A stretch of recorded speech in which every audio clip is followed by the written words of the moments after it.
कान बजाई बांसुरी तीन लोक में घोर, तीन जना सुनी नहीं वो रहा कौन सी ठोर।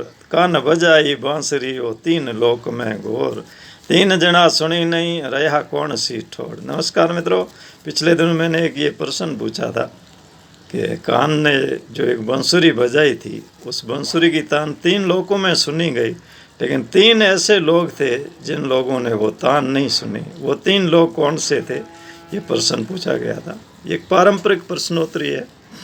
तो मेरी पोस्ट पे 8-10 लोगों ने कमेंट किए थे। उनके जो कमेंट आए थे बहुत शानदार थे, हर एक ने अपने विचार व्यक्त किए थे।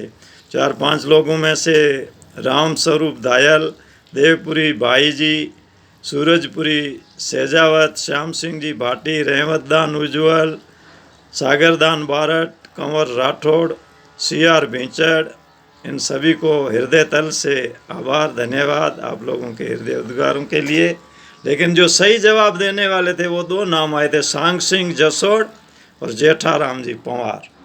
तो जेठाराम जी पंवार, सांग सिंह जसोड़ को बधाई हो, आप इनाम के हकदार हो।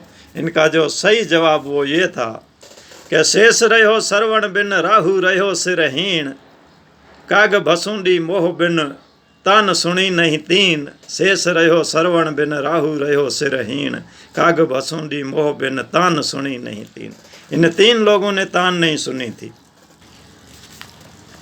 एक शेषनाग ने तान नहीं सुनी थी क्योंकि शेषनाग के कान नहीं थे। और आपको जानकारी के लिए बता दूं कि ये जितने भी दुनिया में सांप है ना, किसी भी सांप के कान नहीं है। वो जो ये झूमते हैं, हिलते हैं, वो सिर्फ आँखों का खेल है। आँखों से देखते हैं, चलते हैं, हिलते हैं, डुलते हैं, और स्पर्श का ज्ञान है। सांपों में सुनने की शक्ति नहीं है, कान है ही नहीं, वो सुनते ही नहीं है। तो शेषनाग ने नहीं सुनी, उसके कान नहीं थे। राहु रहो सिरहीन, राहु जो अमृत चुराते हुए अपनी गर्दन, शीश कटवा दिया था राहु ने। राहु के तो शीश ही नहीं है, कट गया था, तो फिर वो कहाँ से सुनेगा। शीश ही नहीं है, कान तो अपनी जगह है। दूसरा राहु था।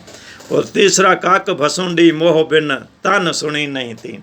और काक भसुंडी को जब दुनिया पूरे जगत से उसको मोह नहीं है, वो अपने स्वरों को अंतर्मुखी हो गए हैं। वो जब भी ध्यान में बैठते हैं तो कानों को अंदर समेट लेते हैं, और अंदर से जो आत्मा से जो आवाज़ आती है केवल वो ही सुनते हैं। और जब बाहर का कुछ सुनना होता है तब वो बाहर मुखी होते हैं, तब वो कानों का श्रवण का ताला खोलते हैं, तब बाहर का सुनते हैं। नहीं तो वो कभी कुछ भी नहीं सुनते, सिर्फ अंतर्मुखी है। काक भसुंडी जी, ये काक भसुंडी जी ने नहीं सुना था। ये तीन था। आप लोगों के उत्तर जवाब बहुत अच्छे थे, लेकिन जो सही जवाब ये था कि कान बजाई बांसुरी तीन लोक में घोर, तीन जना सुनी नहीं रहा कौन सी ठोर। शेष रहो श्रवण बिन राहु रहो सिरहीन, काग भसुंडी मोह बिन तान सुनी नहीं तीन। काग भसुंडी मोह बिन तान सुनी नहीं। नमस्कार, रसरंगीदार से स्वामी भीम से जात का विशेष वंदन, अभिनंदन। सुनते सुनाते, हंसते गाते, मुस्कुराते रहिए।